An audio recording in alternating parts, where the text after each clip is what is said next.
Hello friends, मैं गौरव एक बार फिर आप लोगों के सामने स्टार्ट कर रहा हूँ एक न्यूमेरिकल जो कि बेस्ड नॉर्टन थ्योरम पर जो हमने पिछले लेक्चर में पढ़ी थी उसके ऊपर एक न्यूमेरिकल अपने चैनल पॉइंट टू पॉइंट में डिस्कस कर रहा हूँ, जहाँ मैं सिर्फ बात करूँगा point two point.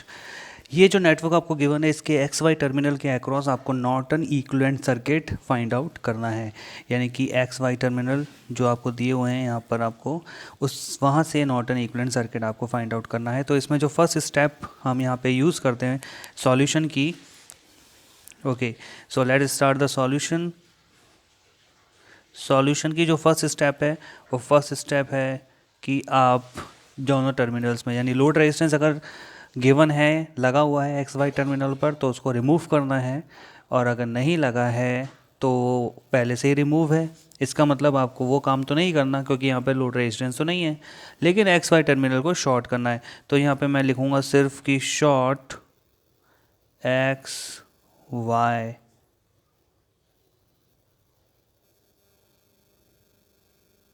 Terminals. Okay, तो इस नेटवर्क में मैंने एक्स वाई टर्मिनल को शॉर्ट कर दिया और फाइंड आउट करनी है मुझे ये करंट जो किसका नाम है शॉर्ट सर्किट करंट। ओके, तो फाइंड आउट करते हैं कि ये शॉर्ट सर्किट करंट हम कैसे निकाल सकते हैं।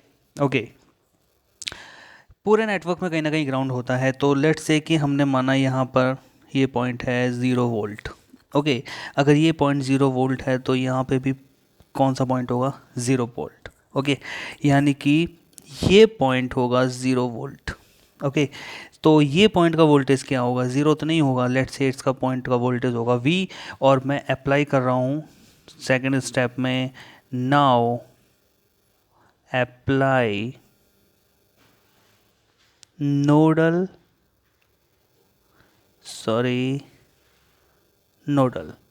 Analysis at V।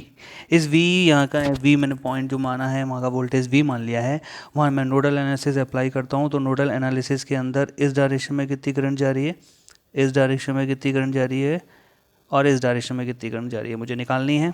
So V/5 plus 10 plus V/10। Okay, that will be equals to 0। Okay, ये मैं लिख सकता हूँ इक्वेशन में। तो यहाँ पे एलसीएम लेते हैं, एलसीएम आएगा 10 और ये होगा 2V plus 100 plus V is equals to 0। Okay, so यहाँ से 10 को अगर मैं उस साइड ले जाऊँगा तो वो 0 हो जाएगा। 10 0 से मल्टीप्लाई होने के बाद बचेगा 3V equals to -100, right. So we can write 3V is equals to -100, or we can say that V equals to -100/3 volt. So that is the value of V. Now we are going to find the value of ISC. Okay, हमें तो ISC की value चाहिए। तो network के अंदर ये network था, इस नेटवर्क के अंदर V की वैल्यू तो आ गई,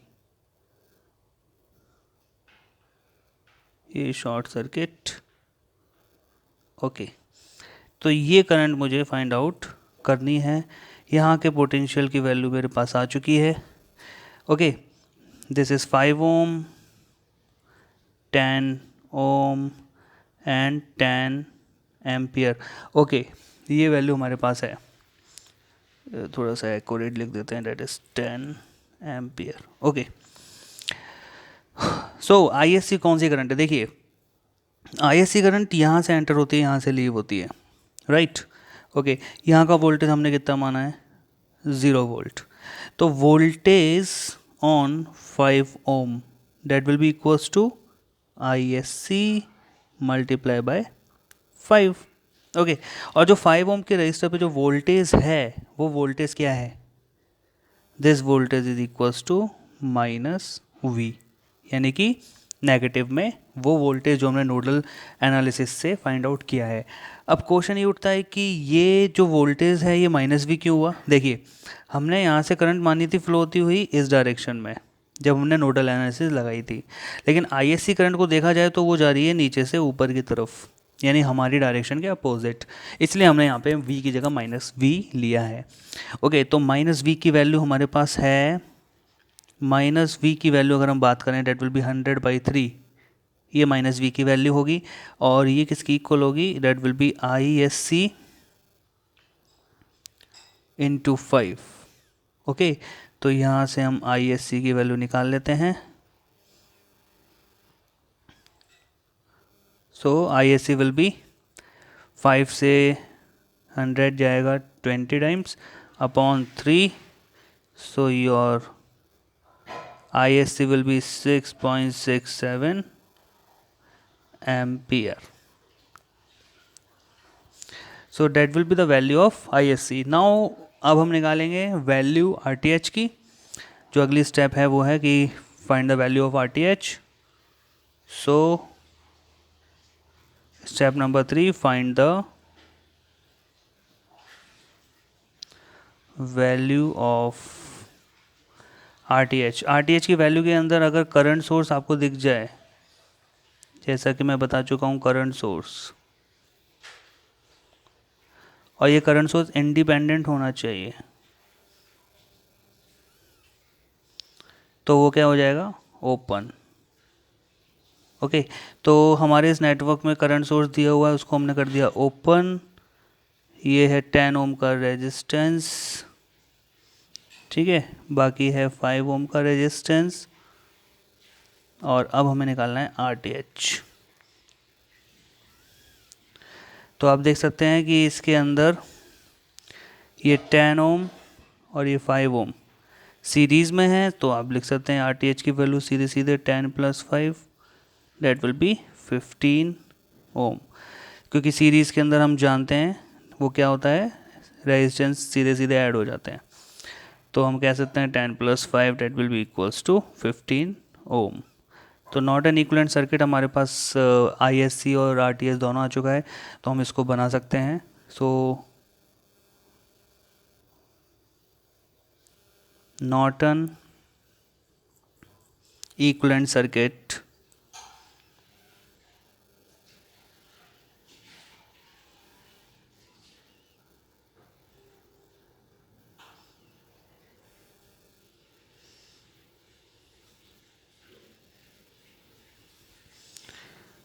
एक करंट सोर्स ISC जिसकी वैल्यू थी 6.67 एम्पियर, और एक रेजिस्टेंस पैरेलल में जिसकी वैल्यू अभी अभी हमारे निकाली 15 ओम, और ये पूरे नेटवर्क को हमने रिप्लेस कर दिया एक करंट सोर्स और एक पैरेलल में वोल्टेज पैरेलल में रेजिस्टेंस के, सॉरी। तो इस तरीके से हम कैलकुलेट कर सकते हैं with the help of Thevenin theorem. Thank you so much. आप लोगों को अगर एक्सप्लेनेशन अच्छा लगे तो आप प्लीज़ लाइक एंड सब्सक्राइब करें और शेयर करें। Thank you.